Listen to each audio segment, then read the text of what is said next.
Kakek Alam Syah, harusnya jangan takut. Itu wajib dilindungi. Itu mirip dengan aku ketika aku mengkritisi Anies Baswedan.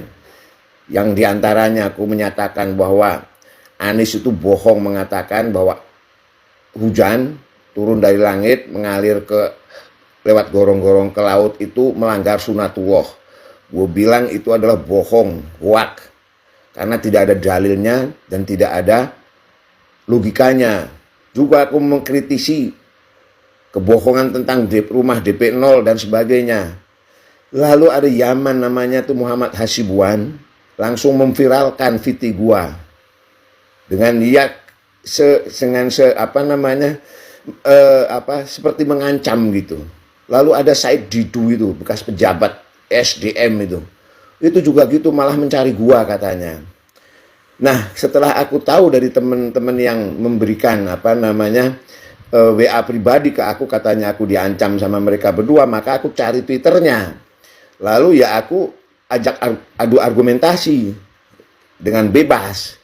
Kedua-duanya ternyata itu malah ngacir gitu, memblokir Twitter gua gitu. Jadi orang-orang provokator kayak begini itu kan bahaya. Ini akan menghalangi demokrasi. Demokrasi kita tuh bebas. Setiap orang tuh bebas berbicara, mengkritik siapapun, terutama pejabat. Lah kok ini kayak begini gitu. Kasihan nenek kakek Alam Syah. Itu nggak bener. Gua pernah ada yang melakukan itu kepadaku, yaitu Hasibuan itu, orang Yaman itu, siapa namanya, Muhammad Hasibuan sama Said Didu. Yang nyari-nyari gua, memprovokasi gua. Aku datengin Twitternya malah ngacir. Gue diblokir. Ini apa-apaan? Ini mau berdiskusi, mau ancam-ancaman. Enggak zamannya lagi. Ini bukan zaman jahiliyah. Ini zaman modern, zaman demokrasi. Enggak bisa seperti itu. Kita adu otak, adu kompetensi. Jangan Cina-Cina, jangan aseng-aseng. Jangan begitu dong. Itu orang Cina memang berjasa besar. Membuat kontribusi besar. Membuat jutaan lapangan pekerjaan. Banyak pribumi jutaan itu bergantung pada mereka. Bukan bergantung kepadamu. Apa kontribusi kamu? Kamu keluar-keluar doang. Meningkatkan kualitas dirimu melalui hoak gitu. Yaman, Kadrun yang berjasa memviralkan VT gua. Tapi tentunya dengan niat jelek. Agar aku takut. Dan gitu ceritanya. Terus aku jadi viral waktu itu. Walaupun banyak yang menghujat kadrun-kadrun gitu.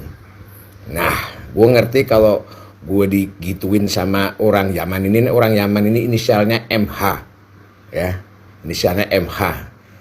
Yang memprovokasi kadrun-kadrun supaya memperkusi aku. Kayaknya itu tujuannya itu. Lalu gue lihat kalau dia ternyata punya akun Twitter gitu. Nah, gue serang dia dengan kata-kata yang sama, bahkan lebih gitu. Sesuai dengan tipikal kadrun itu gimana kalau bernyinyir. Ya gue ikuti dengan nyinyiran yang seirama dengan nyinyiran itu. Akhirnya dia tidak kuat. Yang tadinya mengancam-ngancam, akhirnya dia tidak kuat dengan omongan gua. Lalu Twitter gua diblokir, pengecut. Terus TikTok itu juga nggak adil. Gue ini kan selama ini kan menjawab komen-komen para kadrun yang sok pahlawan, sok berjasa dan sebagainya, yang menghina orang Cina. Nah, aku kan cuman menjelaskan bahwa itu tidak benar, membantahnya dengan mengatakan bahwa Cina itu jauh lebih unggul. Nah, TikTok ini nggak adil. Jadi karena dilaporin terus sama kadrun, maka akun gue di-bandit sama TikTok. Padahal pemirsa gue udah 45 juta lebih. Yang like sama gue 1 juta lebih. Nah, gue di-banding. Akhirnya gue bikin akun lagi. Ini. Tapi ya biasa. Tetap saja. Nggak viral gitu. Ya kalau dia pemirsanya di atas 3.000 setiap aku bikin akun kan lumayan. Ya kan? Karena gue nggak nyari duit. Karena gue ini adalah untuk influencer. Menjawab hal-hal yang tidak benar yang disampaikan oleh kadrun. Karena iramanya kadrun itu ya seperti itu, nyinyir dan sok kayak gitu, ya gue imbangi dengan ritme yang sama. Tapi TikTok itu nggak adil. Gue di-bandit Ini TikTok bang baru gua. Jadi MH itu yang dulu ngancem-ngancem sekarang ngacir. Dia blokir akun Twitter gua. Ya, memang seperti itu kayak di media sosial. Kalau seperti di TikTok gitu, kalau banyak yang laporin pasti TikTok responnya kayak gitu, di banned kayak gitu. Repot TikTok itu sedikit-sedikit banned, sedikit-sedikit banned. Ya ini sudah luar biasa. Kakek Wahyu mengaku pernah juga dicoba untuk dieksekusi juga, tapi memang Om Wahyu ini, Pak Wahyu ini agak lebih apa ya, gesit ya, malah diserang akun Twitternya, sehingga Om Wahyu ini malah diblokir Twitternya. Untuk saat ini kakek Amansyah sudah ini teman-teman, sudah buka akun TikTok baru lagi, dan juga masih menyuarakan yang menurut kakek Amansyah itu benar, terus disuarakan. Ya, jadi yang kemarin itu video viral tentang kakek Amansyah dipersekusi, suruh minta maaf, ya sudahlah, kita lupakan. Tapi kakek Amansyah tidak kendor, dia bangkit lagi. Kemudian teman kita menginjak ke video yang lain teman-teman. Oke, mari kita lihat sama-sama aja. Ini sudah terbukti ya, sudah terbukti. Kalian harus buka mata nih sekarang ya. Negara Malaysia dan negara Singapura dulu menghina Indonesia karena nggak maju-maju, karena miskin. Tapi lihat sekarang ya, justru Malaysia dan Singapura tersungkur. Ya, tersungkur sekarang Singapura dan Malaysia. Ya, karena dulu sudah menghina Indonesia dan negara yang miskin. Ya, negara yang sulit untuk berkembang maju. Tapi lihat, ya, Allah mengirimkan malaikatnya berupa Bapak Presiden kami, yaitu Joko Widodo. Sehingga martabat Indonesia, martabat negara ini diangkat oleh Bapak Jokowi menjadi negara yang sukses dan maju. Ya, itu bukti. Ya, bukan hoak. Buka mata, buka mata. Nih saatnya buat para pencibir Bapak Jokowi, buka mata. Buka mata. Matanya dibuka. Nih bukti. Katanya lo bilang Bapak Jokowi anti-Islam, kriminalisasi ulama. Lihat nih. Dia datang ke pondok lo meninjau silaturahmi. Di mana letak kriminalisasi ulamanya? Di mana? Jangan fitnah mulu. Stop, stop, stop, stop. Ya, buka mata sekarang, buka. Bapak Jokowi cinta terhadap ulama. Buktinya datang ke pesantren-pesantren. Ayo, mau fitnah apa lagi? Stop. Hentikan fitnah. Luar biasa cerdasnya dalam menghadapi orang lain. Saya kira itu kecerdasan Jokowi yang utama, yaitu kemampuan dia untuk menghadapi berbagai orang.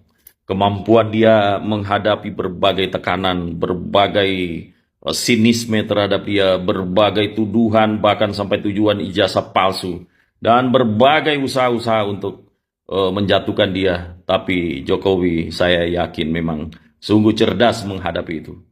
Dia tahu kapan dia harus bicara, dia tahu kapan harus menanggapi, dia tahu isu mana yang harus dicuekin saja tidak usah dijawab. Dia maju terus kerja, dia menempatkan orang-orang kunci dalam pemerintahannya sehingga semua program-program dia boleh dilaksanakan. Walaupun dari semua itu memang tentu masih banyak kekurangan, tetapi setidaknya dia berhasil untuk menghadapi berbagai lawan-lawan politik. Saya adalah orang yang pertama, mungkin dia orang yang pertama yang tidak percaya bahwa Presiden Joko Widodo seorang yang suka mengkriminalisasi ulama. Orang yang pertama, saya nggak percaya itu semua. Kemudian tentang ijazah palsu, sama sekali 100% saya tidak percaya tentang hal itu. Ya, soal kriminalisasi ulama, hanya karena 1-2 orang oknum ulama yang dicomot karena ulah kriminalnya, kalian sudah memukul rata kriminalisasi ulama. Apa yang kalian pikirkan? Kau pikir tidak ada oknum ulama yang kriminal? Yai Habib memang nggak ada, banyak juga. Hanya karena oknum 1, 2, 3 dicomot, kalian sudah memukul rata. Kemudian ijazah palsu. Di mana nalar dan logika kalian berpikir? tentang ijazah palsu. Anak-anak kecil awam bodoh ya yang tidak berpendidikan itu tahu tentang ijazah palsu. Sepertinya kalian tidak punya pekerjaan apapun untuk itu. Ya, terus apa yang akan kalian wariskan kepada anak cucu kalian? Atau hanya menghujat, menghina, ya, menuntut presiden dengan ijazah palsu, cemen, ya, tuntutan rendahan itu. Soal kemajuan bangsa kita luar biasa, luar biasa. Di era Pak Jokowi, Formula E, ya, F1, apa itu, MotoGP, WSBK, Mandalika, ya, kemudian F1 Powerboat di Danau Toba, G20, di mana event-event internasional yang mendunia ke Indonesia. Belum lagi nanti 2023 ini Piala Dunia U20. Kemana era-era sebelumnya? Kemana? Hanya di era Joko Widodo. Pikir, buka mata, buka telinga, bersihkan hati, supaya tidak ada kebencian, kenyinyiran dalam hati kalian sebagai bangsa, sebagai rakyat. Rakyat yang harus mendukung pemerintahnya, presidennya, supaya membawa kebaikan, keberkahan, dan juga kemajuan Republik Indonesia. Jangan menjadi kerikil, tidak memberi kontribusi kepada bangsa. Jangan menjadi kerikil. Terima kasih, mohon maaf atas segala salah kata. Wabillahi taufiq wal hidayah. Assalamualaikum warahmatullahi wabarakatuh. NKRI.